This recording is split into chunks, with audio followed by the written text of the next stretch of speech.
Hello, everyone. Welcome to the Jack, Joseph, and Morton Mandel Center for Studies in Jewish Education at Brandeis University. I'm Jon Levisohn. I'm director of the Mandel Center, and I'm delighted to welcome you to this spotlight session on contemporary Jewish theology. The mission of the Mandel Center is to develop and promote scholarship in Jewish education in order to make a deep and lasting difference on the lives of learners and the vibrancy of the Jewish community. This session and our other events are a way of serving our mission by sharing ideas with the world, especially with Jewish educators and Jewish leaders. And in our spotlight sessions, we bring together a small group of scholars to tackle a topic within Jewish education or that's directly relevant to Jewish education. So, for example, in the past, we've held spotlight sessions on the gap year in Israel, on Jewish education after October 7th, and other topics. And all of those events are available for viewing on our website and our YouTube channel or on our podcast. And today's event will also go up on those channels in a few days. Let me say a few words about our topic, contemporary Jewish theology. We sometimes hear that Jews don't do theology. Jews do mitzvot, ethical, ritual practices, Jewish behaviors. Jews do peoplehood. Jews do community, Jews do Jewish belonging, but Jews don't do belief. Jews don't do theology.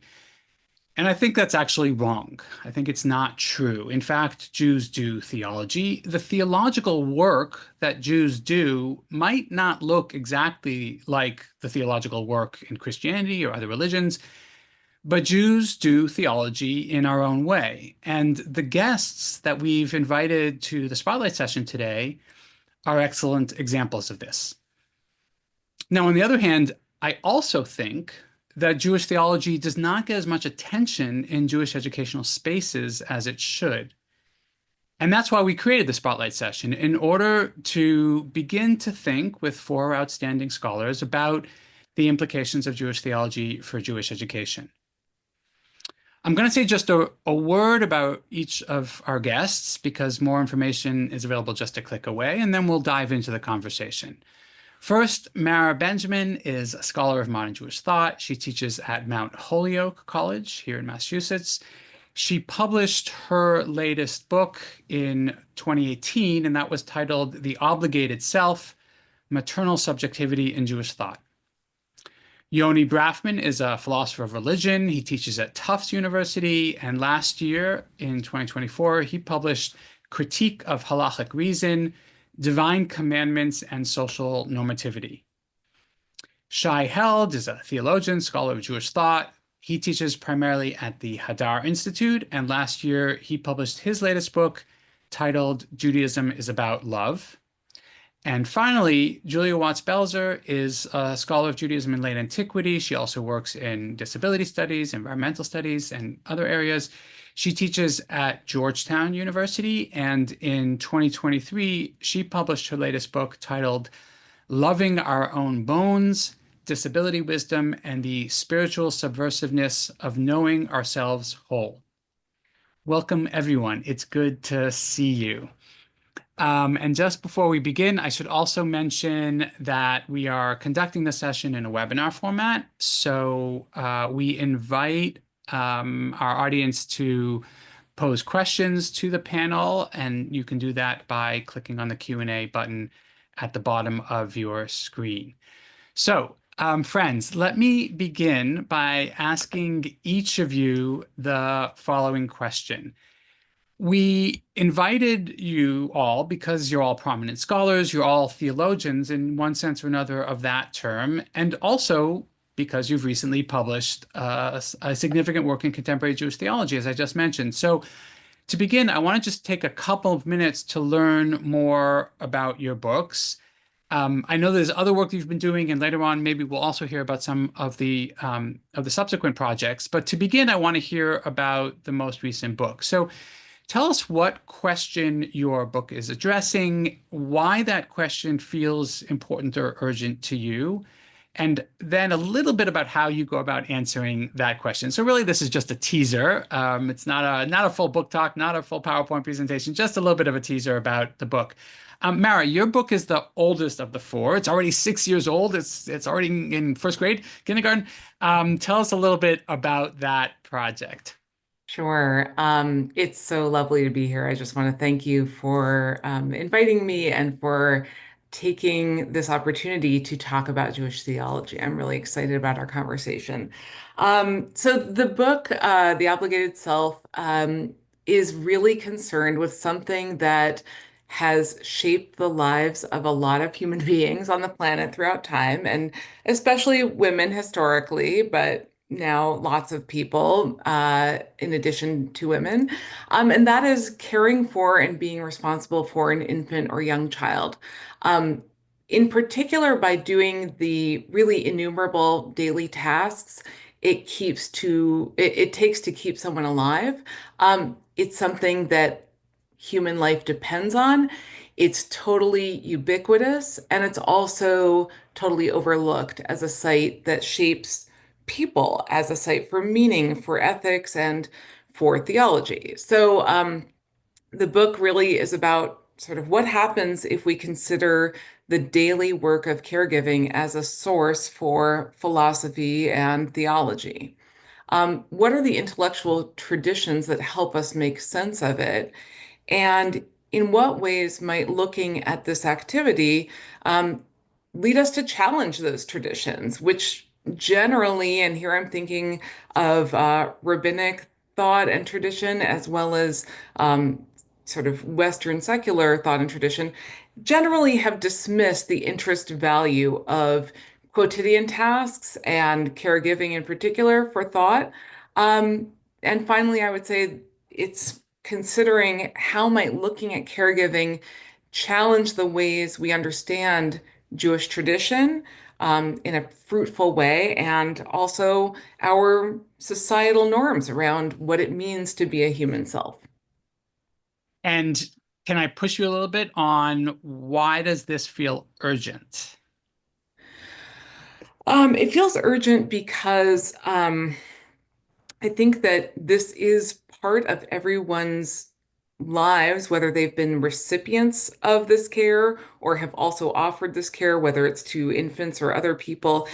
And it's a real missed opportunity, I would say, to overlook it as something that could be theologically meaningful. It's a missed opportunity for people who want to make sense of that experience, and it's also a missed opportunity for theology. Mhm. Nice. So some people might operate with the idea that theology is about the extraordinary or the unusual, and you are you're building on a tradition, but also extending a tradition significantly to think about theological implications of everyday life, of our everyday experience, and even in the most intimate, or especially in the most intimate settings. Wonderful. Julia, can I turn to you? Tell us about your project. Absolutely. Thank you. And like Mara, I'm just really thrilled to be here today and to be a part of this conversation. So thanks so much. Looking forward to the hour ahead. Um, my book, Loving Our Own Bones, is, when you ask about the core question, John, I would say I think the core question is what happens when we take disability seriously as a site for religious thinking, for Jewish grappling, for working out spiritual experience, right? So often disability has been treated as a kind of marginal experience or a very unusual niche experience. I actually think that's a huge mistake. I think disability is braided into so many of our own lives, the lives of our families, friends, and beloveds. Like once we start looking for it, disability is everywhere. And also, once you crack the Tanakh, disability is everywhere, right? So, the other piece that I would say is the question feels really urgent to me because disability is a magnet for lousy theology. It has evoked some of the most crappy theological and religious reflection over the centuries. And so, and it has this kind of unfortunate religious thinking about disability does tremendous harm.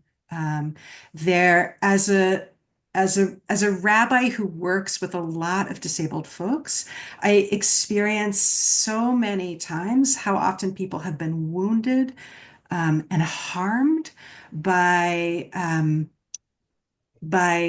religious thinking, both Jewish and non-Jewish, that has failed to grapple with disability in serious ways, that also fails to honor the dignity, the rightness, the goodness of disabled people. So one of my methods is really to say, as a scholar who works in disability studies, who thinks a lot about the place of disability in Jewish texts and traditions, people always ask me, oh, what does Judaism have to say about, what do the rabbis have to say about disability? It's a fair question. It's a great question. I'm invested in it. But in this book, I actually flip the question on its head. My question is not so much what does Jewish tradition have to say about disability, but what can disabled people, what does our understanding, our knowledge, our wisdom, our hard-won experience contending with ableism and social injustice, what does that offer back? What do we offer back to the tradition? And I think it matters because it's also not just for people with disabilities. I think part of the core orientation of the book is to claim that that kind of thinking can be transformative for all of us, right? All of our bodies and minds are in some ways on the line here. Thanks. Yeah. Julia, I was talking with some students recently about the book, and what I tried to articulate was the way that reading this book surfaced from your book, Loving Our Own Bones, surfaced for me a set of assumptions that I didn't even realize I had about the kind of my assumptions about the theological importance of ideal bodies, which is to say, like, I had this sense that, well, of course bodies are diverse, but we have a conception of the ideal human being, the ideal body, which is able and whatever it is that we associate with that. And reading your book opened up the way in which the diversity of bodies and the diversity of abilities is actually itself theologically significant, right? Rather than thinking about there's an ideal body and some of us, all of us are less than, but actually the diversity is the fundamental category. Yeah, thank you so much. It's really wonderful to hear. Yeah. Let's, Shai, tell us about your recent work. Thank you, John. Thank you for inviting me, and thank you for convening this kind of wonderful group who should have other excuses to convene, but you gave us one, so thank you. I think that I would describe my book, Judaism is About Love, as an attempt to recover the heart of Jewish life and practice as I understand it.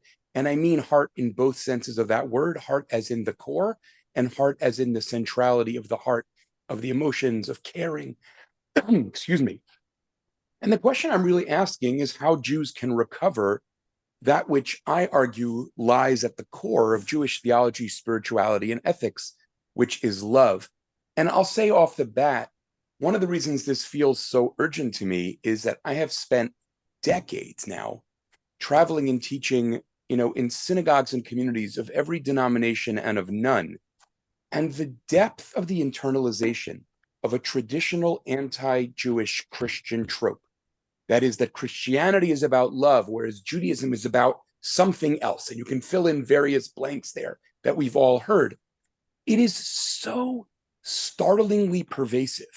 And it is the thing that has struck me so often over the years is how few phenomena in American Jewish life are truly interdenominational. And perversely, this one is. I hear this from Reform rabbis, from students at the conservative seminaries, from yeshiva day school grads. Judaism's not about love. Judaism's about law, ritual, memory, whatever it is. And it all just strikes me as sort of crazy to say about a tradition which twice a day, for example, in its liturgy, centers the idea that God loves us and invites us to love God back. Ahava rabbah ahavtanu ve'ahavtat Hashem Elohecha, right? God, you love us greatly, and you shall love the Lord your God.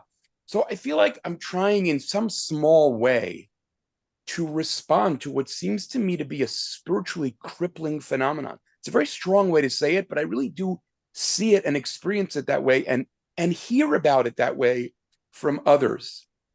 The way that I try to go about that question is, in a way, I sort of used what felt like the urgency of that question to take on a much more sort of ambitious project, which was sort of to ask, what does the Jewish tradition look like when we choose to see it through the lens of love?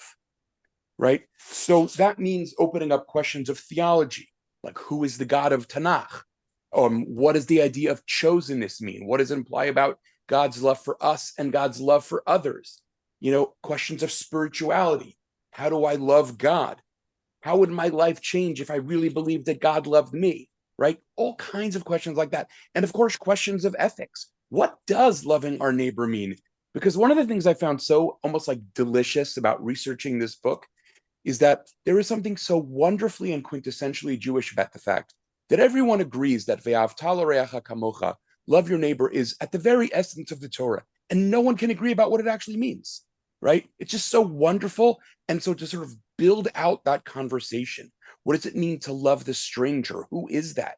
And how would I take that mandate seriously? And I'll just say one last sentence, which is the title of the book, Judaism is About Love, is intended as a provocation, not as a comprehensive thesis, right? Judaism is obviously about a lot of things. It's a vast and variegated tradition. And my point was not to say, oh, now I'm uncovering what the correct way to look at this is, but rather I'm offering you what I think could be argued is but at minimum is a central organizing principle. My colleague Ethan Tucker beautifully said to me after hearing me talk about the book, in a classic moment of Ethan Tucker, for those who have studied with him, you've misunderstood your own title. You think the title of your book is Judaism is About Love, but that's not right. The title of your book is Judaism is About Love. And that's exactly right, actually, right? I'm not claiming this is the only way to organize this thing we call Jewish life, but I am claiming that it is a central organizing principle, and it's one of the central guiding passions of the tradition as a whole. Nice, thank you. Shai, you'll be amused to learn, I was talking with a student about your book, and she said, is he talking about the New Testament God or the Old Testament God? Right. Yeah, so right. I mean, and I said, you got to read the book. That question is sort of the story of my life, Yeah. right? And just to sort of respond to your question, one of the most fascinating privileges I've had in the years since the book has come out is actually lecturing and being in dialogue with Christian audiences and watching and helping facilitate them processing this, right? And one of the things that's been really interesting is I've often quoted the Christian Bible scholar Brent Strawn, who says in Christian settings, if you think the God of the New Testament is more loving than the God of the so-called Old Testament, read the book of Revelation closely for a while. And ask yourself, is there anything in the Hebrew Bible that remotely approximates this in its rage and its violence, right? And then we can have a conversation. And I think there's like a lot to talk about there. So thank you for that. Wonderful. And I love that you've talked to your students about all of our books. We should pay you. That's right. Well, they haven't all bought the books. That would be the next step. Yoni, turning to you, tell us about the book. Great. Thank you. Thank you so much for having me. Thank you, like as everyone has said, for bringing us all together. Going after all these speakers, I think, understand why in the Sanhedrin they had the most junior person go first, because it's very kind of intimidating to follow, some of the people that I've learned so much from. So I wrote this book, Critique of Halakhic Reason, and it begins. It's focused on halakha, and it asks several related questions, like the following: right? Is it possible to be obligated by the commandments or mitzvot? Why would one be obligated by them, and under what conditions? Right. What does it mean for anything at all to be normative or required? Are there reasons for the commandments? Are there moral constraints on them? How should these reasons and constraints guide the interpretation and application of the mitzvot? So these are fairly abstract questions. They're philosophical questions. But I felt that they were urgent because obligation, what it means and what it entails, is ubiquitous, as Mara has shown kind of in her work. But they're often not taken seriously, both by those who affirm Jewish obligation and those who reject it. Um, those who affirm obligation to commandments don't realize what it requires, both theologically and ethically. Like what are the conditions under which you would actually be obligated, and what does that entail? And those who reject obligation of commandments don't appreciate all the other obligations to which they're committed and what they require too. So I approach these questions in kind of a twofold manner, right? One is by engaging with past answers, like learning from people who, I don't think that I'm thinking about these things for the first time, mainly turning to 20th century philosophers of Jewish law. But second, and I think more importantly for the context of this conversation, there's other contexts in which the first part is more important, but for this conversation, I use specific tools, the tools of analytic philosophy, to develop accounts of reason, normativity, obligation, and authority, and apply them to the commandments, right? And so this is philosophically constructive work that's then applied to the commandments. I try to show under what conditions it would be obligatory or rationally required to perform the commandments, like what moral constraints, like what they could possibly command us to do and what they possibly not command us to do, and how these constraints and reasons should guide their implementation for Jewish communities trying to live out their commitment to them. So, Yoni, if I can follow up, so you're thinking about the categories of obligation, you're thinking about the human experience of obligation, and finding kind of autonomous rational paths through that experience of obligation. What happens when your students say, wait, why would I want to be obligated in the first place? Yeah, why would I want to be obligated, right? So Yeah. that's kind of that I don't kind of start with that point, meaning I start with under what conditions would you be obligated, right? Our obligations aren't kind of up to us, right? So I reject that picture that we just are obligated by the things that we choose to be obligated by, right? There are various interpersonal relationships that hold between people that impose obligations on them. So one of the things I want to detect are the conditions under which they would, whether they like it or not, be obligated. And right, these are general constraints on any sort of relationship. And then, and maybe this relates to kind of the theological move, right? I think that the same constraints and relationships that would impose obligations in kind of interhuman relationships, right, also hold in the divine human relationships. Yeah. So if the same conditions apply, they would be obligated, right? Yeah. And they also might not apply, and then they would not be obligated. Well, just put a pin on this. Maybe we'll circle back to it. I also think about how frequently, and this obviously connects to the work of others, how frequently when I'm thinking about obligation, when I'm talking with students about obligation, how the interpersonal, how relationships are the place I go to think through that question, including sometimes when students say, well, I don't feel obligated. I'm like, are you sure? Like, think about the relationships that you have, the communities in which you're embedded, your family, whatever it happens to be. That's the place I also go. And I sometimes wonder, what does that allow me to explore? What conceptual terrain does that allow? And also, what does it leave out, especially when we're thinking about the divine. And speaking of the divine, I want to push on to the next question, which is about this word theological. So I'm really not interested in any kind of abstract definition of theology. I don't think our time would be well spent in coming up with a definition or figuring out what counts as theological. But I am really curious about how each of you think about your own work as theological. What does being a theologian mean to you, if that's a word that you adopt for yourself? So maybe Shai, we'll start with you on this one. Great. Start with the easy questions. Yep. So something that I sometimes think about is that even in my own mind, there is a difference between sometimes how we colloquially use the term theology and the more technical ways we might use it. I think in large parts of the American Jewish community, at least impressionistically, I would say theology has come to refer to almost any kind of what I'll call normative religious thinking, thinking about what claims tradition makes or makes on us. Excuse me. More technically, for me, theology is something like reflecting on who or what God is and what it means to live in relationship to, or to strive to live in relationship to, that entity. God is not an entity, but I'll just use that term. Now, when I personally think about doing Jewish theology, it is necessarily and always about writing first and foremost for actual Jews and Jewish communities. It is never merely an academic discipline for a group of academics to talk about. It is, I learned a lot as a young adult when I first started studying Christian theology, hearing Christian theologians talk about writing for the church. Mhm. And I thought, a lot of the people that I'm reading, writing books about Jewish thought, are not writing for the shul, Mhm. right? And so the people who became the models in my life, sometimes because of their ideas, but here I'm talking more about what they were engaged in, were people like David Hartman and Yitzhak Greenberg, right?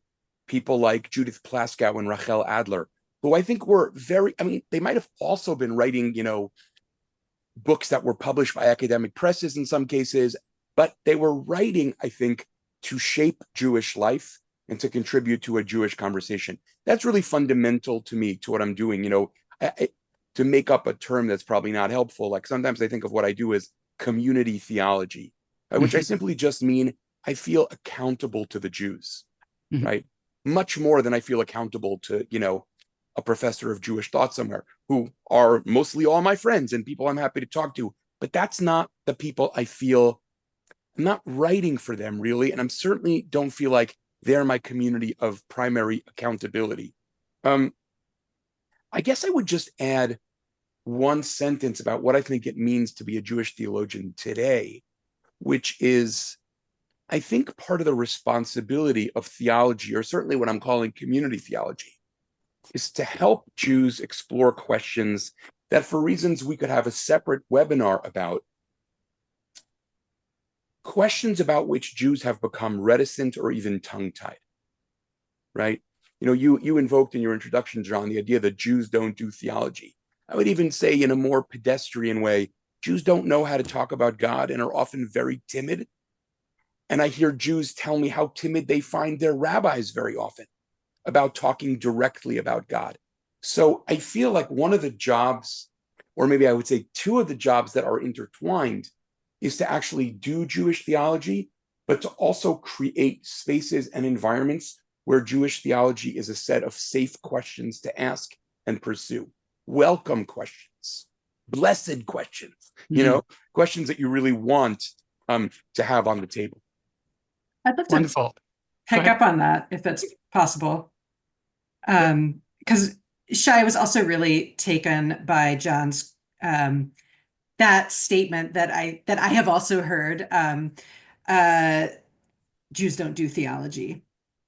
Because I think it's really significant to think about the way in which that question shuts down so much, right? When we say that, we leave a lot of claims about God that are floating out there. We leave them uninterrogated. We make it actually impossible to grapple with them Jewishly. And I find that really striking because, people will say to me, oh, Jews don't do theology. And yet in the same, right after that, they'll tell me all sorts of things about what everyone knows about God. Like, oh, God is all powerful. God is invulnerable. Like all of these claims that actually deserve a whole lot of grappling with. So part of what I find myself really interested in is, Shai, as you were saying, opening up space, helping to create spaces where these kinds of conversations become more possible. In Loving Our Own Bones, there's a moment where I say, I think about theology as a grammar of the imagination, as a way of widening and cracking open more space for more creative space for considering how we might think about God, and also what the social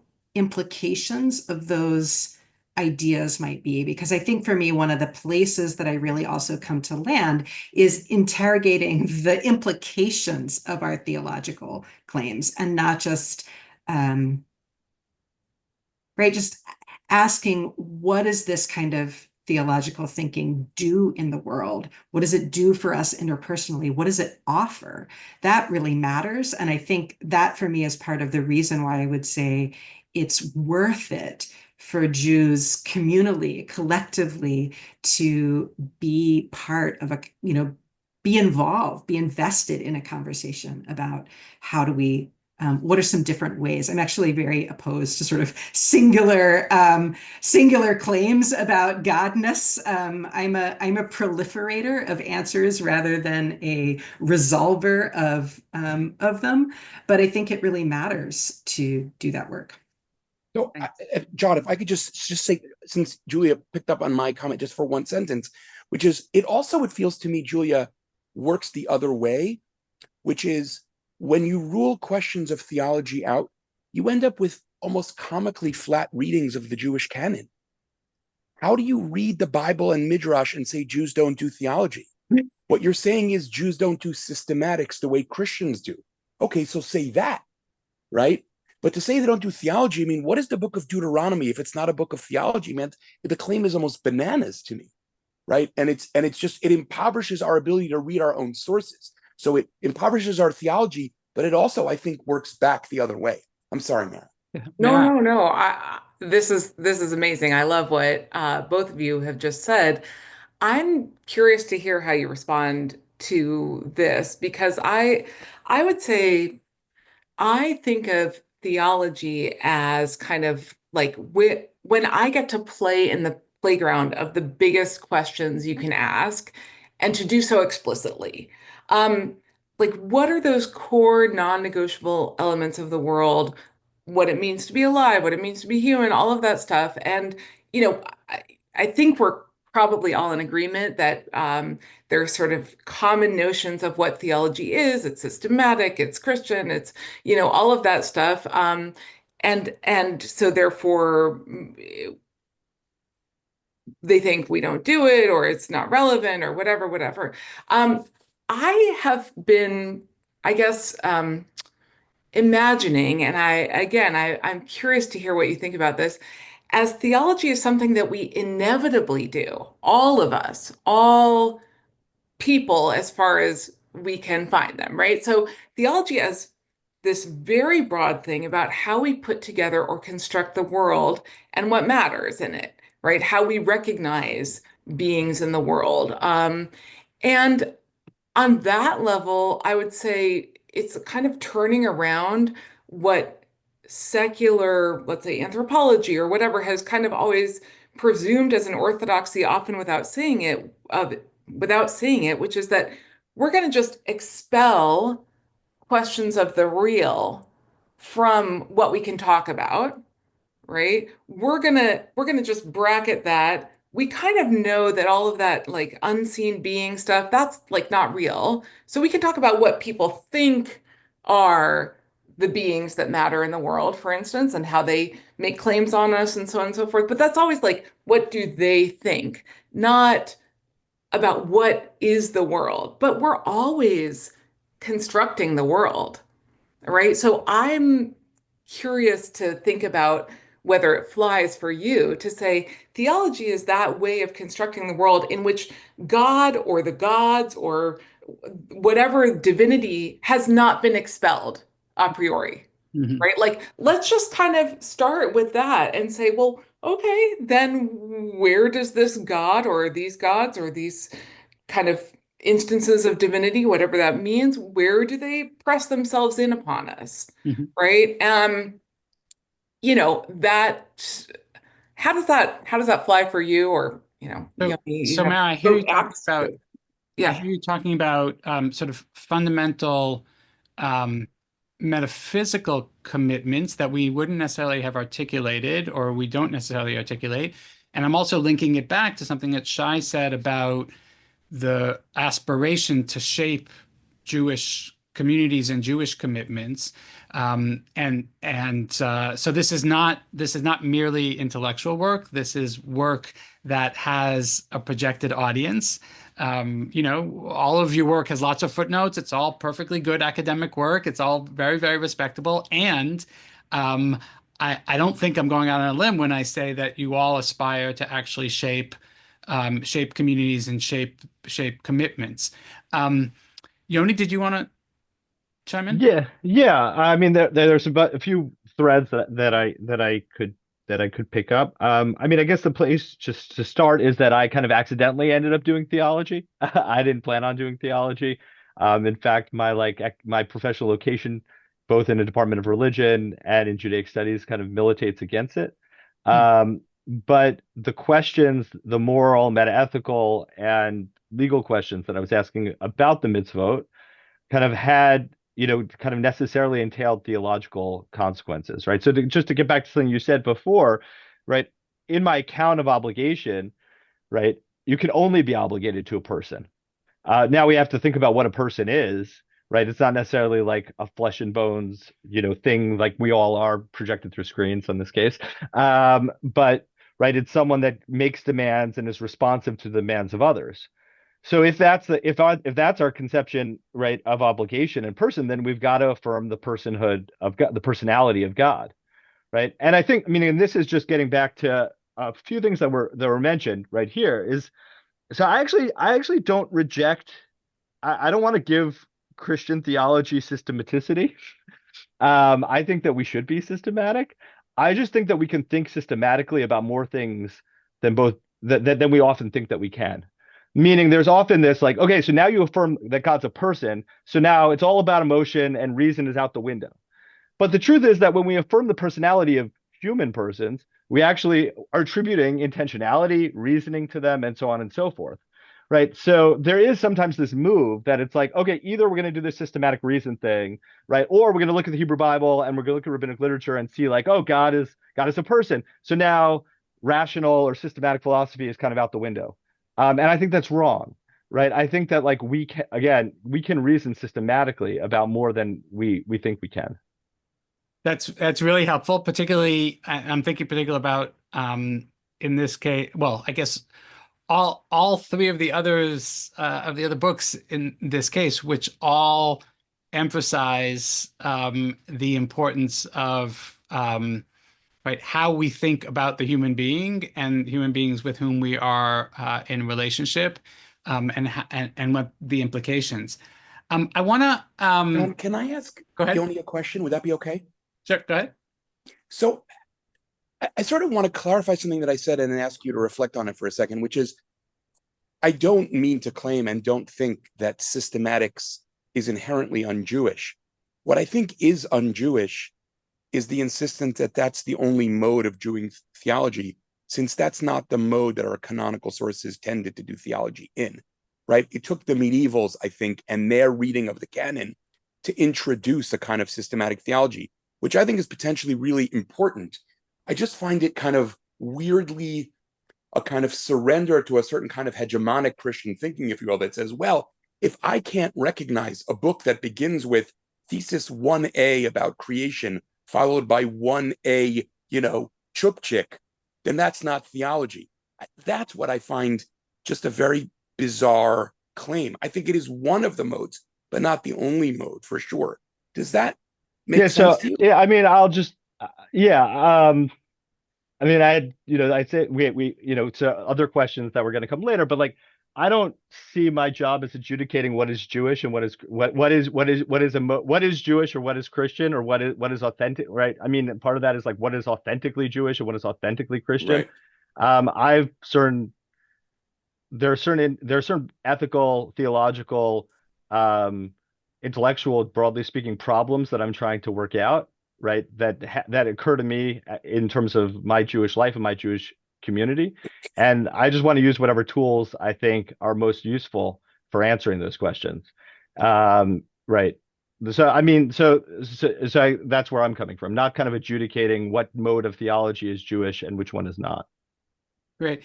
I want to I want to remind our viewers and listeners that they can use the Q&A function to pose questions. We already have some good questions, and one observation from one of our colleagues that who thinks that our students today are grabbing ideologies without systematic coherence, which is a really interesting thought about the way that that students may be already internalizing a set of ideas without necessarily thinking about it or without critically interrogating them, which picks up on some of what has already been said. I want to turn to a question about that draws on your teaching. And I'm curious about how your experiences as a teacher, and all of you have a primary institution, but you also have other places you've taught.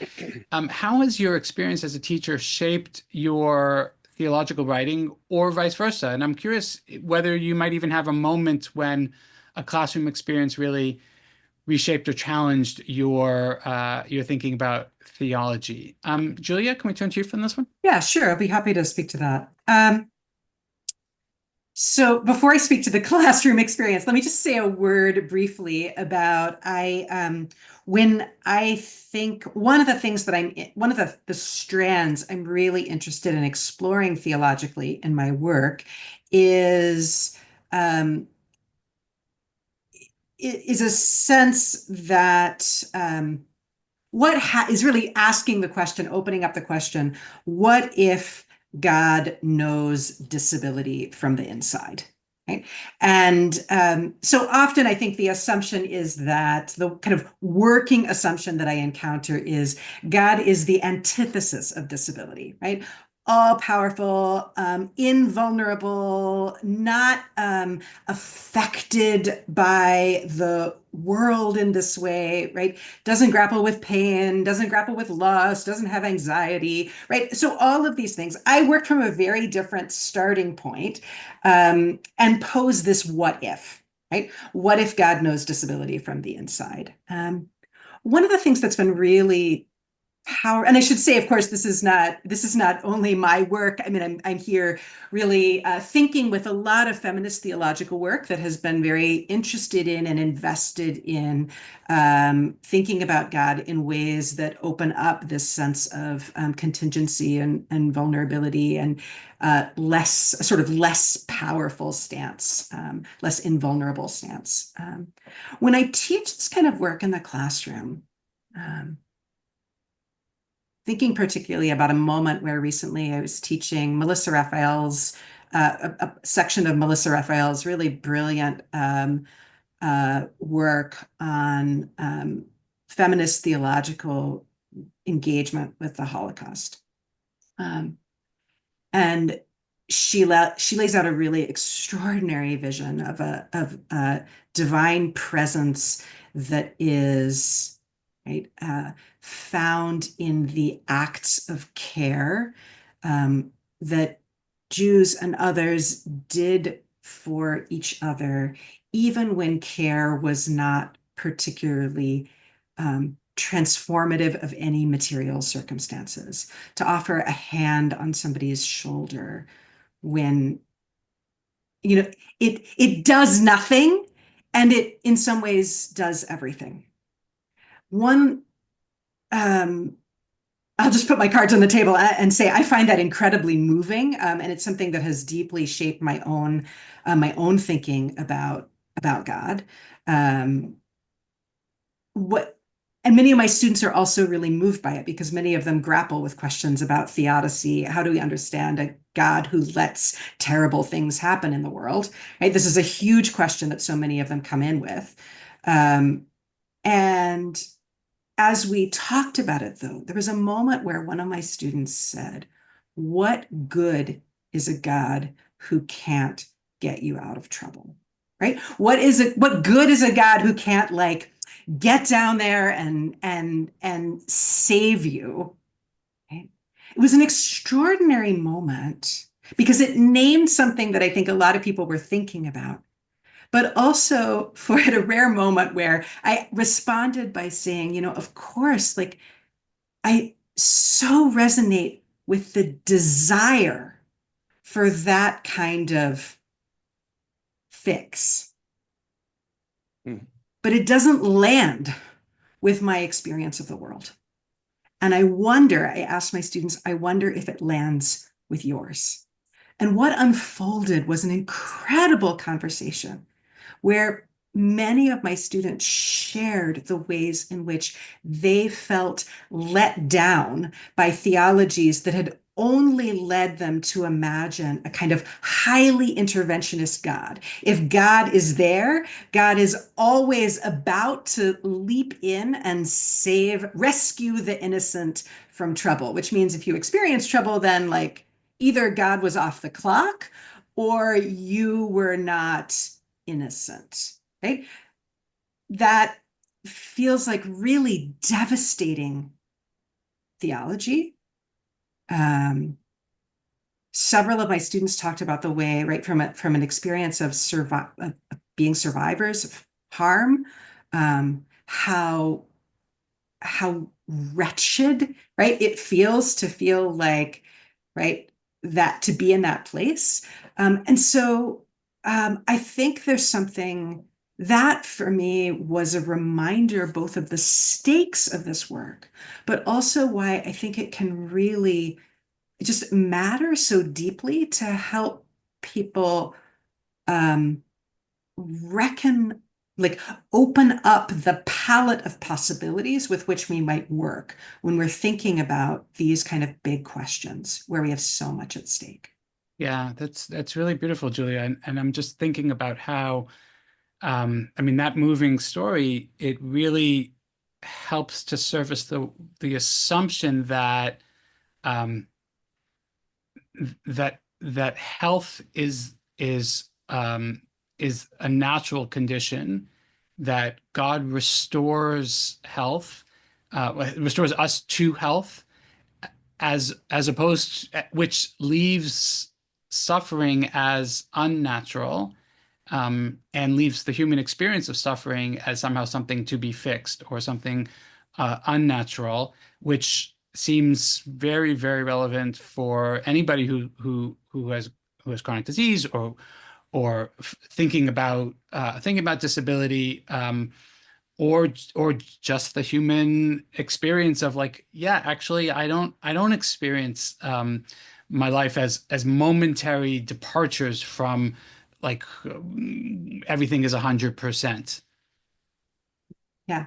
Yeah, that idea of thinking about, I mean, for me, the shift toward thinking about divine companionship with what is, the possibility of presence that isn't predicated on the idea of sort of getting what you want or getting a quick fix or having a solution to whatever jam, be it a physical, be it an experience of physical pain or constraint or right? It lands for a lot of my students when they're like, I really want to do well on my finals, right? I'm like, that may not happen for you, right?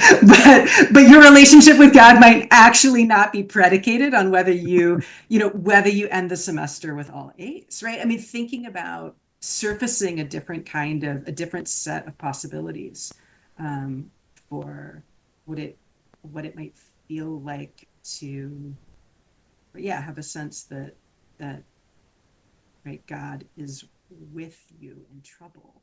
Yeah. Julia, your audio seems to have declined. Is my audio still good? Let me see if I can. Okay. Other thoughts about this question? Mara, do you want to jump in? I'm really very moved by Julia's story, as I am by, a lot that she does and writes and teaches. But I'm also really struck by how I feel like I'm doing a step of work in the classroom that's kind of before we even get to the kinds of conversations that you're talking about.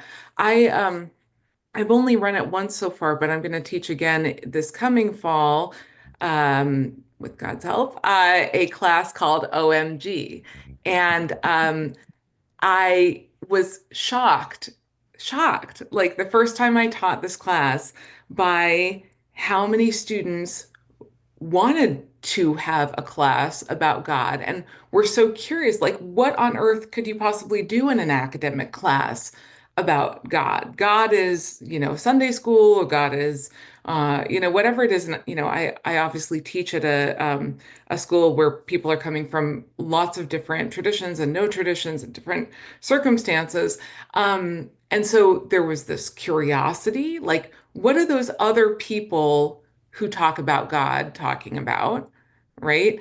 And before you could even get to this, some of the questions that Julia's, kind of being able to kind of get into the nitty gritty of. So again, it was the first time I ran the class, but even just raising up as a question the idea of embodiment or non-embodiment, and what's the significance of that when we talk about divinity, the personality or character nature of God versus, a Spinozist kind of version of God as the natural laws of the world or whatever. Like, even just considering these things was completely mind blowing for a lot of my students. And that feels like some very kind of basic work to just create the space to talk about this in an academic setting, which means being able to really talk with each other without presuming a certain kind of common set of commitments, a common vocabulary, like needing to explain oneself. And a lot of students finding that they don't know how to do that, right? There are all these things that they've been surrounded by um, that are not obvious. And so to me, just kind of getting to the point of articulation of those things is itself really eye-opening. And Mara, can I push you on that? When I'm assuming, but you'll correct me, I'm assuming your students come from a wide range of backgrounds. And I'm wondering how those backgrounds may affect, to the extent that you know the backgrounds or they share the backgrounds, how does that affect the conversation? Yeah, it can be tricky sometimes, because there are certain kinds of self-disclosure that some people are comfortable with, some people are not comfortable with. I'm walking in quite aware of, that it's pretty likely that a lot of students have experienced pretty difficult things that will be shaping how they understand this conversation. It's like sort of the filter that, we all bring, some kind of filter from our experience, our positionality, all of that. And I don't, it's not necessarily going to be comfortable for them to share that with me, with other students. So yeah, I mean, I think that's part of the teasing out of how do I how do I try to surface that without discounting it? Because I think what, Julia, your comments have shown us, and I certainly agree that there's a source of knowledge that comes from that experience that is invaluable. So it's not about kind of trying to somehow strip away experience whatsoever. It's about trying to articulate how that has come to shape us in ways that we don't always know about until we start to think about it, and how that informs our sense of what ultimately is in the world. Thanks. Shai, you want to jump in? Well, I wanted to just make an observation that is kind of orthogonal in a way to what Julia and Mara both just said, which is, it makes me think about an experience I've often had more in adult Jewish education settings, which is about the need to go one level less abstract as a way of letting people in. I mean by that, for example, I recently had the following exchange, which I thought was just fascinating. I said to someone, "Oh, do you have an interest in moral theory?" And they're like, "No, that sounds totally boring." And I said, "Well, okay, so let me ask it differently. Have you ever had a situation where you just could not figure out what the right thing to do was, and you got stuck wondering how would you even go about answering that question?" And they're like, "Well, of course." I'm like, "Well, then you actually have done moral theory." And they're like, "Oh, that's what moral theory does?" And I think that it was like an amazing moment for me. And I think it's also true about theology. Like, oh, are you interested in, philosophical theology? Well, of course not. I don't even know what that is. Well, are you interested in how the following two propositions that are basic to your life could make sense with one another? Well, yeah, I think about that a lot. Meaning, I know I'm saying something that's almost pedestrian, but I think sometimes people find abstract language about disciplines they are not trained in kind of alien and even alienating. And if you just, work on doing sophisticated things in genuinely accessible ways, it's amazing what people turn out to be interested in. And I will say, in my own experience, that's what makes one of the things that makes Mara's book so potentially important for bringing people into theology. It's like commandedness. What the heck is that? Well, wait a minute. Have you ever heard your baby crying and thought, do I have to or should I not? Because I don't feel like responding to my baby. Like, what? And it's like, oh, so you think about commandedness all the time. Now let's think about, are there other versions of commandedness that you can make sense of? Maybe there aren't, but you've had experiences that are really about what the core of Jewish theology is, right? In that way, I think Mara's work and Yoni's work talk to each other in very interesting ways that are not obvious to most people, but that are really quite profound. So it's just about, I think, it's not just about, it's also about sort of language, not dumbing down, but making more available the kinds of questions that we think about and that we think the tradition thinks it's important to think about. Are you building on Shai on that really helpful point? There's another direction that we could go in, which would be to tease all of the various fascinating interconnections among the scholarship the work that each of you have done.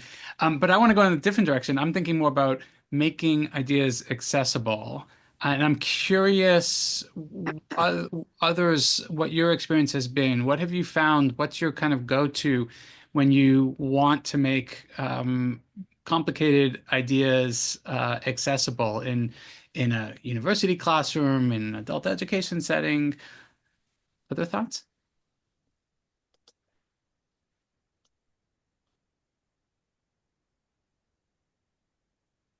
Have I stumped you? Yoni, what are you gonna say? Yeah, I mean, one thing, I mean, just following up on Shai, and then an addition to that is like when I teach a class on religion and ethics, and similarly to theology or moral theory, students are like, they're scared of this thing. And one of the things that I try to impress upon them is that like, they don't actually have if they don't take a chemistry class, then they'll probably never become a chemist, right? But if they don't do ethics, they'll still have to do ethics. They'll just do it poorly, meaning that they're always going to do ethics, right? Because they're going to have to make decisions about things in their lives. And so it's kind of non-optional in a way that other things aren't. But more to your question, part of it is like figuring out what the picture that students have in their head is.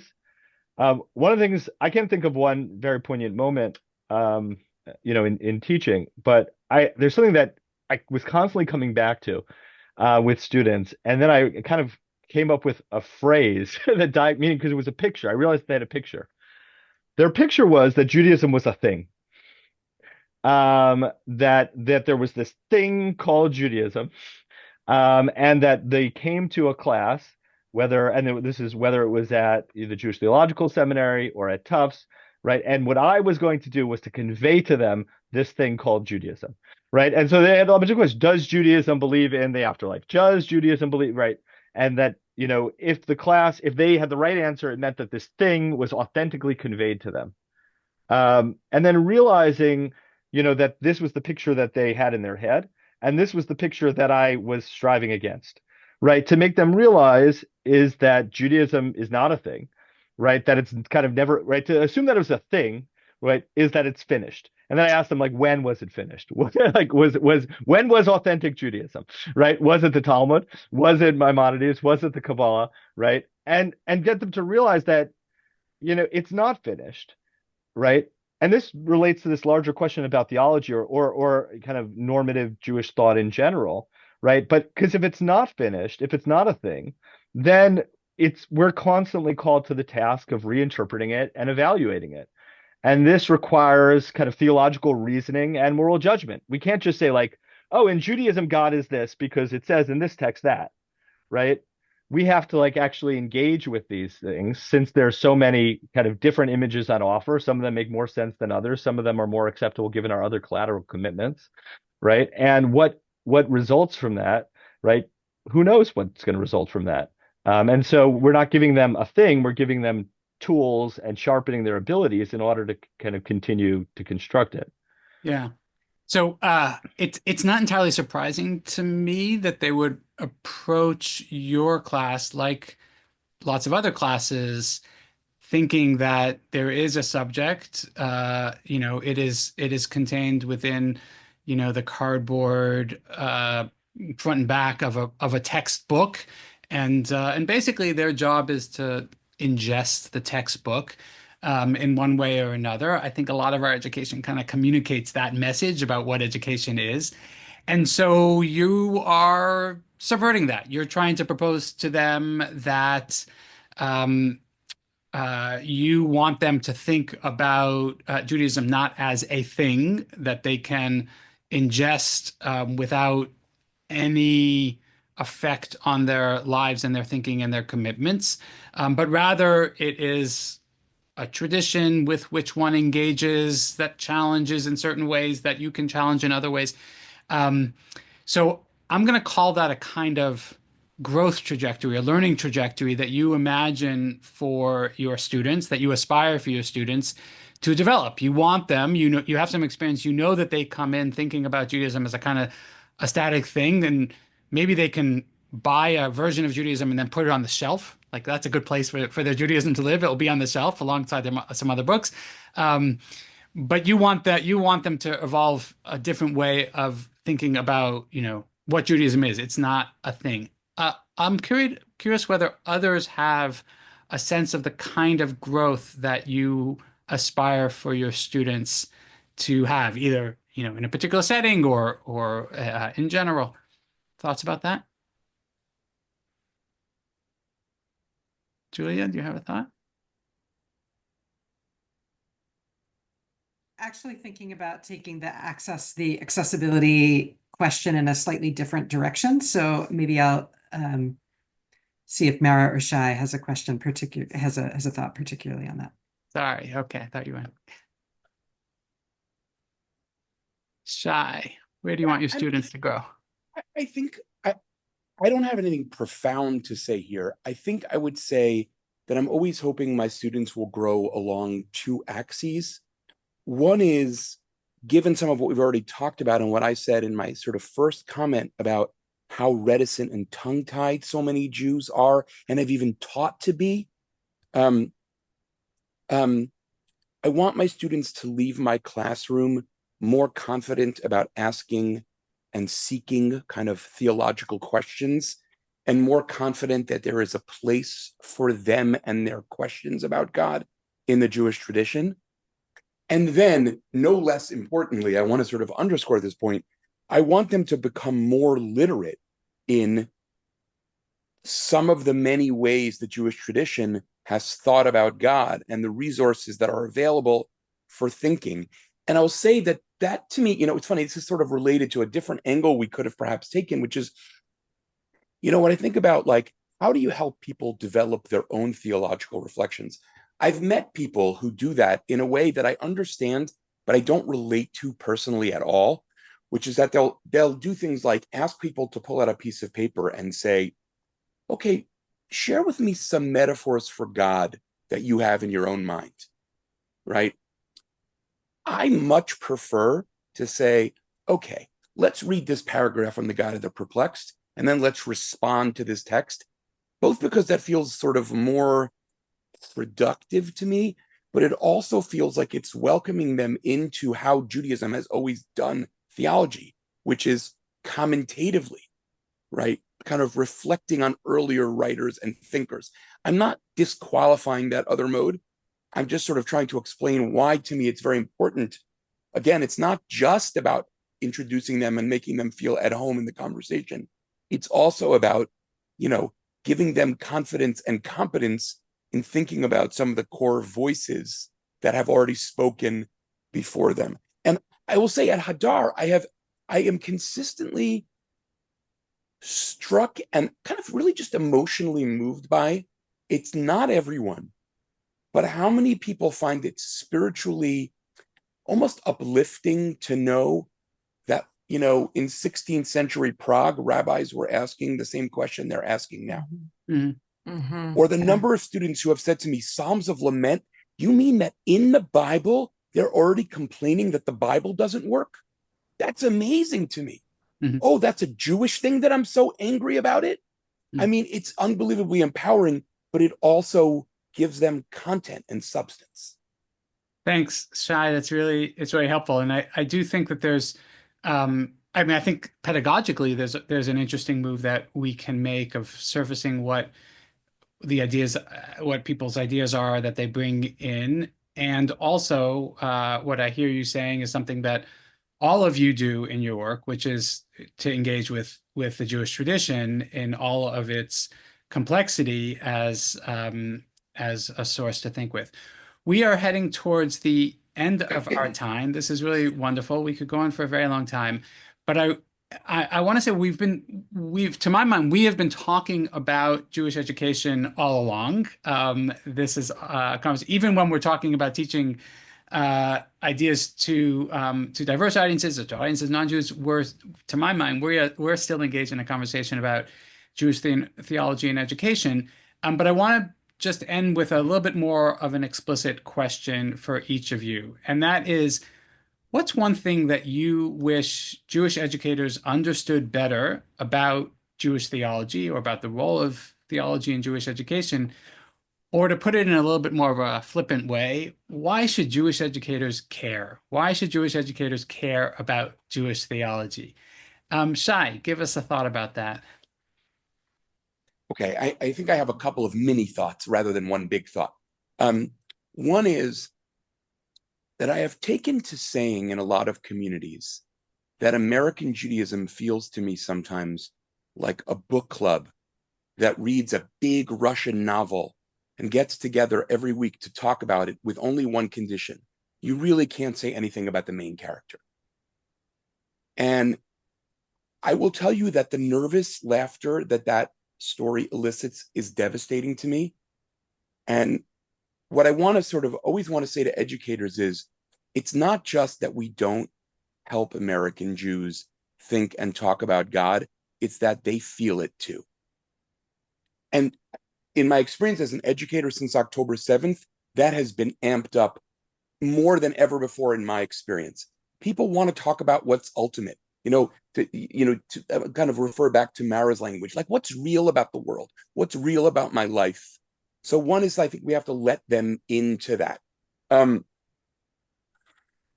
think I would just, the second mini thought I'll share is, I think part of our task as educators, and it is our task whether or not we consciously embrace it, so I think we probably ought to consciously embrace it, is to help students find a story about God, about Torah, about the world, and ultimately about themselves that they find meaningful, compelling, and believable. And I just want to be clear, the philosopher in me feels the need to say, I'm a sort of theological realist. I don't mean like just find some story that they can tell. I mean, help them think about what they think is true. And that's part of what it means to take Torah seriously. I think it's part of what it means to be Jewish, but I think it's also part of what it means to be human. What do you think is real about the world? I mean, I can't say it as elegantly as Mara said it earlier, but I think that's really fundamental. And I think that is a major piece of the task of Jewish education. And having now taught, tens of thousands of American Jews, so many of them want to be welcomed into this discourse. I can't say that enough. Thank you. Thank you. Yoni, let me turn to you. Yeah, thanks. Yeah, I'll kind of answer a kind of slightly different question, which is kind of what, as someone who does, moral theology, philosophical theology, kind of what I would like to tell Jewish educators. And that's really that their job is so much more difficult and essential than mine. It's like really easy to critique. Like I can take a college student with any religious or atheistic commitments and like problematize their view in under 75-minute lecture course, right? It's like really easy. It's like so much more difficult to teach students to love Hashem, to love Torah, to love Israel, however you define that, right? And the reason for that is that these are effective dispositions that require like real training to develop, right? Like it's like something that actually has to be worked on. But these dispositions are foundational for any engaged theological inquiry. And that's something that I cannot do in my institution. I also probably lack the capacities. I mean, I'm working on it with three little people, but I definitely lack the capacities to do it on a broad level in the way that I see expert Jewish educators do.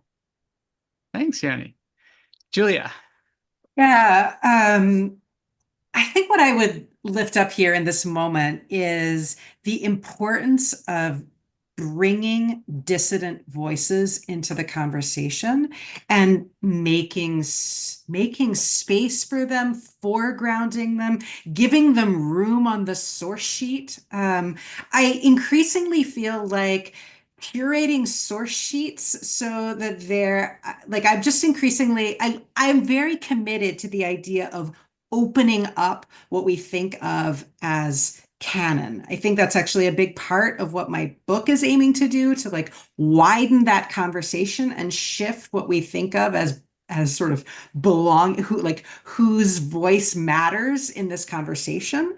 But I think it's a really crucial principle and practice for the like tachlis day in, day out work of education. I'm really invested in making source sheets that include non-Jewish voices, that include the voices of queer and trans and disabled people. I'm just like interested in bringing like deliberately secular perspectives into conversation with canonical Jewish sources.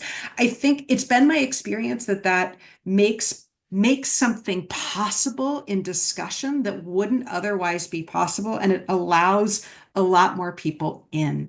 So that's something I hope we could do more. Nice. As I'm listening to you, Julia, I'm thinking about the way that reading the footnotes to any of your works will be an object lesson in how multiple traditions and voices are brought into conversation. And we could talk about each one of your work in that way. And you're saying, well, let's make it a little bit more explicit. Let's be sure that we're making that work explicit. Don't only leave it in the footnotes. Yeah, don't just put it in the footnotes. Bring it above the line into the main part of the page and the Torah, the Torah discussion. Nice. Mara. Well, I'm first of all, my co-panelists have said such brilliant things, and I'm going to try to steer away to do something that they haven't said or just to emphasize that, but because I really agree with everything and I could just sort of underscore it. But I also, like Yoni, want to say this, sort of with great humility and respect for the educators of primary and secondary school. But I would say, why should educators care about theology, was your question. I think that certainly most of us would reject the idea of education as, information transfer. And I think many of us would agree that it's about a kind of subject formation as part of whatever else there is, as well as kind of growing into a tradition. I would say theology as a kind of before you even get to the kind, sort of what kind of subjects do we want? What kinds of humans and organisms do we want to be? What do we think is a better way to inhabit the world, however you're thinking of what's real in the world? And I think that as Shai said, American Jews are really crave that. I think a lot of other people do too. And I guess my last thought for educators is that I think they're not wrong if they find theology a little bit dangerous. And I'm wondering if that danger factor is part of why it's not in the curriculum typically. And I think theology can be dangerous in this sense because it calls attention to that framework, right? It opens it up for question. And I would say in my current book project, I have been reading much more broadly than I ever did before in theology, and it has stirred a lot of new questions for me, and that's destabilizing. But I think people are hungry and kind of wanting to be able to talk about those basic frameworks, and that ultimately, becoming more reflective about the diversity of ways we can construct for what it means to be human, what to do in the world, how to live with God, how to live opposed to God, whatever. All of that is really for the good. And I think it'll make Jewish theology better, and I think it'll help us become better humans as well. So even if it feels dangerous, I hope that we can do it. Thank you. It's really, really interesting for me to think about, encounter with dangerous ideas and the ways that those kind of destabilize. I can think, I won't take the time now, but I can think about moments in my own educational experience where I have felt really deeply challenged, where I've just thought, like, wait, what do I really believe? Why does this idea feel so threatening to me? Am I going to return to my belief, but with some better, clearer conviction around it? Or am I actually going to change something that seems really, really fundamental to how I understand the world? And I hope that our educational systems and organizations and structures can create those moments for our students wherever they are. Thank you all so much for joining us today. It's been a wonderful conversation. I'm deeply appreciative for your work and your contributions, but specifically today for joining this conversation. I want to share that our next event at the Mandel Center will be happening on June 4th. It's an event where we'll be sharing research on anti-Semitism on college campuses. Please remember to sign up for our mailing list. Please remember to follow us on Facebook and LinkedIn and all the things. Thank you, Mara and Julia and Yoni and Shai for this conversation about contemporary Jewish theology and Jewish education. Thank you all for joining us. Be well.